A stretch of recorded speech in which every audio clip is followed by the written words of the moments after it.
Video शुरू करने से पहले सब्सक्राइब कीजिए ऑक्सी कोचिंग यूट्यूब चैनल को और बेल आइकन को ऑल पे कीजिए, जिससे फ्यूचर में कोई वीडियो आप मिस ना करो। अगर आपने पहले से ही सब्सक्राइब कर रखा है तो thank you very much. Hi friends, मैं संतोष कुमार और आप सभी का स्वागत है एक और ब्रांड न्यू वीडियो में। वैसे ब्रांड तो नहीं बोल सकते क्योंकि अभी मेरे चैनल की इतनी रीच नहीं हुई है कि हम इसे ब्रांड बोल सकें, तो एक नई वीडियो में। तो भाई देखो, पिछले 3-4 दिन से क्लास 9 का सॉल्यूशन चैनल पे नहीं अपलोड हो रहा है। वजह यह है कि मेरी तबीयत जो है पिछले 4 दिन से बिल्कुल भी सही नहीं चल रही है और आज भी सही नहीं है। बस 40% का आप ये कह सकते हो कि थोड़ा सुधार हुआ है और आगे हो सकता है कि पूरी तरह से ठीक हो जाऊं, या फिर ये भी हो सकता है कि मैं और ज़्यादा बीमार हो जाऊं। तो अगर आगे 2-3 दिन या फिर एक हफ्ते वीडियो ना आ पाए 9th क्लास के सॉल्यूशन की, तो यार थोड़ा कंप्रोमाइज़ कर लेना। तो यार इस प्रश्नावली में ज़्यादा कुछ बताने को नहीं है, बहुत ही सरल सी प्रश्नावली है। अगर आपने कक्षा 8 में अच्छे से पढ़ाई की होगी तो इसमें भी ज़्यादा कुछ बताने के लिए नहीं है।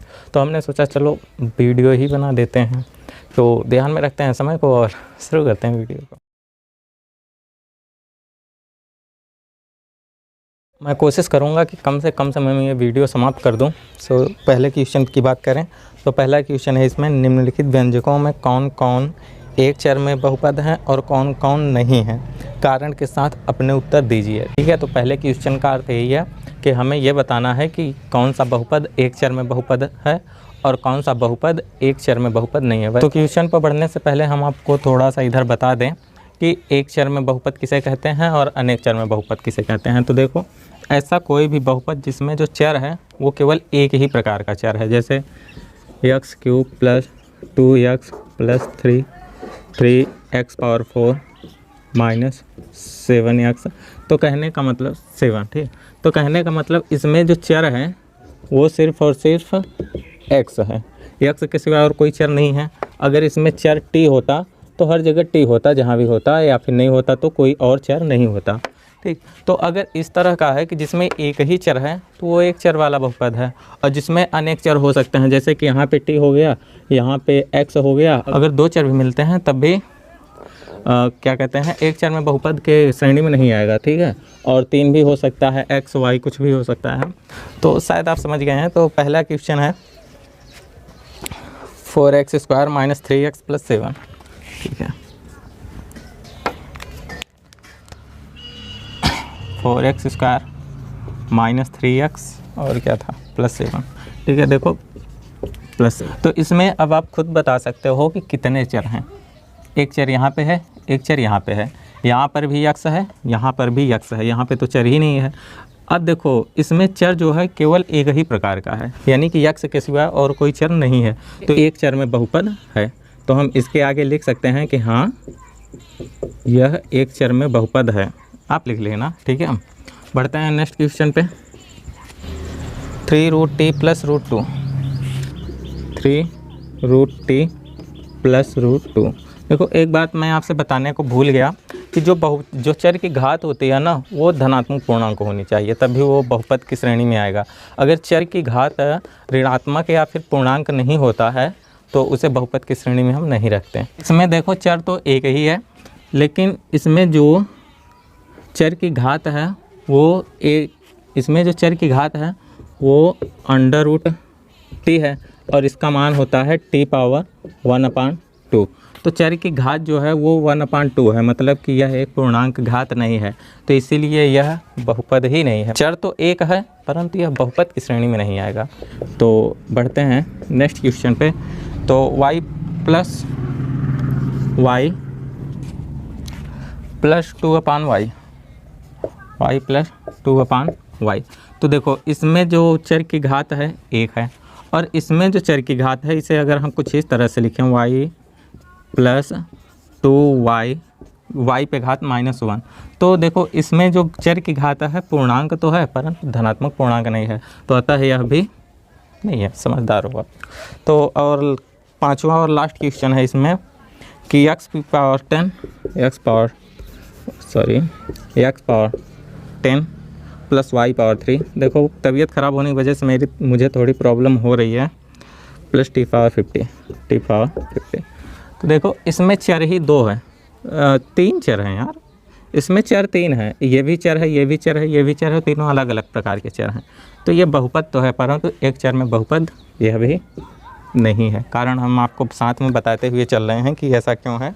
तो दूसरे वाले क्वेश्चन में हमें सिर्फ एक्स स्क्वायर वाले चर का क्या बताना, गुणांक बताना है। ठीक है, अब गुणांक क्या होता है, जैसे यहाँ पे एक्स स्क्वायर तो है, अब इस संख्या, इस एक्स के पहले जो संख्या लिखी रहती है, जैसे 3x स्क्वायर, 1/2x स्क्वायर या फिर -5x स्क्वायर, कुछ भी लिखा रहता है, तो केवल इसके पहले जो संख्या लिखी रहेगी वही संख्या उसका गुणांक कहलाता है। तो बढ़ते हैं पहले क्वेश्चन पे। तो पहला ही क्वेश्चन है 2 + x स्क्वायर प्लस x, कैसा दे दिया, 2 + x स्क्वायर प्लस x। तो देखो यहाँ पे हमें x की घात नहीं बतानी, क्वेश्चन में सिर्फ x स्क्वायर का, तो देखो यहाँ पे हमें x का गुणांक नहीं बताना, क्वेश्चन में सिर्फ और सिर्फ x स्क्वायर का गुणांक पूछ रहा है। तो इसमें x स्क्वायर यहाँ पे है और इसका गुणांक कुछ भी नहीं है, तो हम 1 मान के चलते हैं। तो इसका गुणांक क्या हुआ, 1 हुआ। बहुत ही सरल ही ये प्रश्नावली पूरी सरल है। तो अब दूसरे क्वेश्चन पे हम बढ़ लें, 2 - x square plus x cube. तो देखो x क्यूब को छोड़ दो, सिर्फ x स्क्वायर पे ध्यान दो क्योंकि इसकी घात 2 है। अब इसका गुणांक जो है 1 तो है, क्योंकि कुछ भी नहीं है तो 1 तो होता ही है, और ये 1 जो है वो ऋणात्मक में है। ठीक है, तो इसका जो है गुणांक है, x स्क्वायर का गुणांक -1 होगा, +1 नहीं होगा क्योंकि उसके आगे ऋण में माइनस का चिन्ह लगा हुआ है। तो बढ़ते हैं थर्ड क्वेश्चन पे। तो π/2 x स्क्वायर प्लस x। ठीक है, π/2 x स्क्वायर प्लस x। तो यह देखो x स्क्वायर वाला हमें पद मिल गया। अब x स्क्वायर का गुणांक क्या है, यही तो गुणांक है π/2, तो इसका गुणांक क्या है, π/2। बहुत ही सरल ही प्रश्नावली है यार, ये पूरी प्रश्नावली ही सरल है। चौथा, √2x - 1, √2x - 1। अब देखो ये थोड़ा सा इंटरेस्टिंग सा क्वेश्चन आ गया, क्योंकि इसमें तो x स्क्वायर ही नहीं है। अब जब x स्क्वायर ही नहीं है तो हम उसका गुणांक क्या बताएंगे। तो देखो x स्क्वायर नहीं है तो इसके हल में हम सिंपल x स्क्वायर पहले हम प्लस करेंगे। अब इस तरह से प्लस करना है कि इसका मान बिल्कुल भी परिवर्तन ना हो। ठीक, तो देखो इसमें अगर हम x स्क्वायर प्लस करें और इसका गुणांक 0 कर दें, ठीक है, तो अगर हमने इसका गुणांक ही 0 कर दिया तो ये पूरे का पूरा पद ही 0 हो गया, तो इसके मान में परिवर्तन भी नहीं हुआ और हमने x स्क्वायर भी प्लस कर लिया। तो अभी से x स्क्वायर का गुणांक क्या है, 0, तो आपका आंसर 0। और बस आगे क्वेश्चन नहीं है। अब तीसरा क्वेश्चन इसमें है, क्वेश्चन है 35 घात के द्विपद का और 100 घात के एक पद का एक एक उदाहरण दीजिए। चलो हमें इसमें 2 उदाहरण देने हैं, जिसमें एक उदाहरण 35 घात वाले द्विपद का होना चाहिए और दूसरा 100 घात वाले सिंगल पद का होना चाहिए। ठीक है, तो देखो कोई भी अचर पद, तो देखो कोई भी हम चर यहाँ पे ले लेते हैं, तो x ही चलो ले लो, बहुत ही पॉपुलर सा चर है, x ले लो, इसकी घात 35 कर दो, और क्या 35 ही तो हमें लेना था। हाँ, घात ही तो 35 लेनी थी, 35, अब प्लस कुछ भी लिख दो, हमें 2 पद बनाने हैं ना, कुछ भी लिख दो, 3 लिख दो, ख़त्म, आंसर आपका। ठीक है, पहला उदाहरण हो गया। और दूसरा उदाहरण है कि 100 घात की एक पद का उदाहरण दीजिए। तो 100 घात यानी कि 4 पद हमने ले लिया और इसकी घात 100 कर दी, 100 घात ही तो बोला था। अब बस ये आपका आंसर है। अब आप चाहो तो इसका गुणांक कुछ भी 8, 9, 7, -2 कुछ भी लिख सकते हो। तो आपका ये उदाहरण भी यहीं पे समाप्त होगा। तो तीसरा क्वेश्चन बहुत ही सरल था। बढ़ते हैं नेक्स्ट क्वेश्चन पे। तो नेक्स्ट क्वेश्चन है 4था नंबर, निम्नलिखित बहुपदों में से प्रत्येक बहुपद की घात लिखिए। चलो बहुत अच्छी बात है, हमें बहुपद दिए गए हैं, सारे के सारे ही बहुपद हैं, परंतु उसकी घात हमें बतानी है कि इस बहुपद की घात क्या है। तो देखो बहुपद की घात बताने के लिए आप सबसे पहले बहुपद देखोगे और बहुपद में जो घात सबसे बड़ी होगी, माइनस की बात नहीं कर रहा हूँ, जो घात सबसे बड़ी होगी, ठीक है, वही बहुपद की घात होगी। बस चर पे घात सबसे बड़ी वाली हमें चुनना है। ठीक, तो शायद देखो क्वेश्चन देखोगे तो सब समझ में आ जाएगा। पहला क्वेश्चन है 5x cube plus 4x square plus 7x। 5x cube plus 4x square plus 7x। इसमें जो चर है x है और x की सबसे बड़ी घात 3 है। वैसे घात 2 भी है और 1 भी है, परंतु सबसे बड़ी वाली घात 3 है, तो इस बहुपद की ही घात हम 3 मान लेंगे। ठीक, आंसर जो सबसे बड़ी घात होगी चर की वही बहुपद की भी घात हो जाएगी। Next question 4 - y square, 4 - y square. तो देखो इसमें जो चर पद है वो वाई है और एक ही जगह वाई है और इस वाई की घात क्या है 2 है, तो इस बहुपद की घात क्या हो जाएगी 2 हो जाएगी। और नेक्स्ट क्वेश्चन पे बढ़ें तो 5t माइनस रूट 7, बहुत ही सरल है 5t माइनस रूट 7। तो देखो यहाँ पे जो चर है यहाँ पे t है और t की घात कितनी है 1, कोई घात नहीं रहती तो 1 हम मान लेते हैं, ठीक। तो इसकी घात 1 है तो इस पूरे के पूरे बहुपद की घात भी 1 होगी, ये आंसर हुआ। और बारी है नेक्स्ट क्वेश्चन की जो कि लास्ट है 3, बहुत सही 3। भाई इसमें तो चर है ही नहीं, अब जो चर ही नहीं है तो इस बहुपद की घात क्या होगी। तो देखो चर हम मान लेंगे, अब मानेंगे कैसे, इसमें 1 का मल्टीप्लाई कर दो, 1 का मल्टीप्लाई किया हमने, कोई परिवर्तन होगा नहीं होगा। अब देखो किसी भी संख्या के ऊपर अगर घात 0 होती है तो उसका मान 1 होता है, तो इस 1 के स्थान पे हम x पावर 0 लिख लेते हैं, ठीक। x पावर 0 कोई परिवर्तन हुआ नहीं है, अभी भी ये 3 के बराबर ही है। इसमें चर x हो गया और x की घात कितनी है 0, तो अतः इस बहुपद की भी घात कितनी हो गई 0। चौथा क्वेश्चन भी यहीं पे समाप्त हुआ। अब पांचवा और लास्ट क्वेश्चन पे बढ़ते हैं। निम्नलिखित बहुपदों में से कौन कौन बहुपद रैखिक हैं, कौन कौन द्विघाती हैं और कौन कौन त्रिघाती हैं। तो ये भी बहुत ईजी क्वेश्चन है। सबसे पहले हम इसके बारे में कुछ समझ लेते हैं। जैसे कि रैखिक बहुपद कब होता है, तो जो बहुपद होता है, बहुपद तो आप समझते ही हैं। तो देखो जो बहुपद होता है, अगर बहुपद की घात सिर्फ और सिर्फ 1 है, अभी हमने बताया आपको चौथे क्वेश्चन में कि बहुपद की घात कैसे निकालते हैं। तो अगर बहुपद की घात 1 है तो वो रैखिक बहुपद कहलाता है। मतलब कि एक बहुपद की घात अगर 1 होती है तो वो कौन सा बहुपद होगा रैखिक। अगर बहुपद की घात 2 होगी तो वो कौन सा बहुपद होगा द्विघाती। और अगर बहुपद की घात 3 होगी तो वो कौन सा बहुपद होगा त्रिघाती। बस हमने आपको बता दिया, अब तो आप क्वेश्चन देख कर ही बता सकते हो। तो चलो हम थोड़ा सॉल्व भी कर लें। पहला क्वेश्चन है एक्स स्क्वायर प्लस एक्स, पहला एक्स स्क्वायर प्लस एक्स।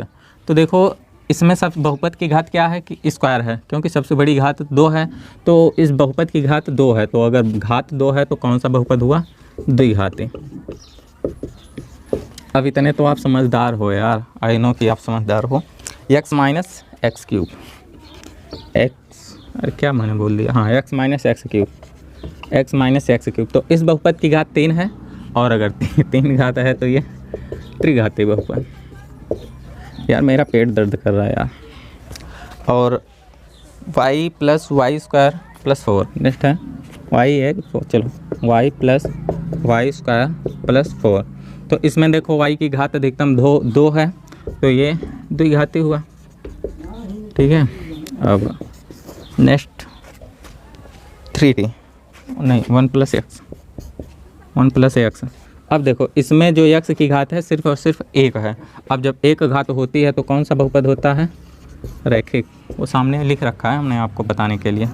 पाँचवा 3t। अब यहाँ पर भी चर की घात 1 है, तो ये भी कौन सा बहुपद हुआ रैखिक। क्या बात है आगे आगे आप जवाब दे रहे हो, वैसे दे तो नहीं रहे मगर आपको आंसर तो पता ही है बहुत। तो आर स्क्वायर, यह तो सामने ही दिख रहा है द्विघाती, कुछ तो इसमें सोचने की भी ज़रूरत नहीं है, डायरेक्ट स्क्वायर दिख रहा है। और आज की क्लास का लास्ट क्वेश्चन है 7x क्यूब। अब देखो इसमें क्यूब है, चर की घात, देखो चर की ही घात देखनी है, अचर पद की घात नहीं देखनी। तो चर की घात 3 है, तो ये कौन सा होगा त्रिघाती। हो गया, बस समाप्त होते हैं सारे क्वेश्चन। आई होप कि आपको सारे क्वेश्चन समझ में आए होंगे, और आएगा क्यों नहीं यार, इतना इजी प्रश्नावली थी, समझ में तो आना ही था। तो अगर समझ में आ गया है और आप चाहते हो कि आपके दोस्तों को भी इससे लाभ मिले तो वीडियो को शेयर कर देना और हमारे इसी वीडियो को लाइक कर दो यार, क्योंकि अगर आपको वीडियो पसंद आया है तभी तो आपने यहाँ लास्ट तक वीडियो देखी। तो वीडियो को लाइक कर देना और आगे की क्लास आप मिस ना कर सको तो चैनल को भी सब्सक्राइब करके नोटिफिकेशन बेल को ऑल पे कर लेना। और अपनी राय हमें कमेंट बॉक्स में भी ज़रूर बता देना, जिससे कि हम अपनी वीडियो को और भी अच्छे से आपके सामने दिखा सकें, यानी कि वीडियो हम अपनी और बेहतर बना सकें, कहने का ही मतलब था। और अपनी राय भी कमेंट में बताना वीडियो से संबंधित। और हमारे इंस्टाग्राम पे फॉलो कर लो यार, क्योंकि अगर इस चैनल के साथ कुछ हो जाता है तो हमारी कम से कम इंस्टाग्राम पे तो ऑडियंस रहेगी। सो जाके फॉलो कर लेना, लिंक डिस्क्रिप्शन में मिल जाएगा। सो क्लास को यहीं पे समाप्त कर रहे हैं। हमारी और आपकी फिर से मुलाकात होगी, निराश होने की बात नहीं है। तब तक के लिए ख्याल रखना, बाय।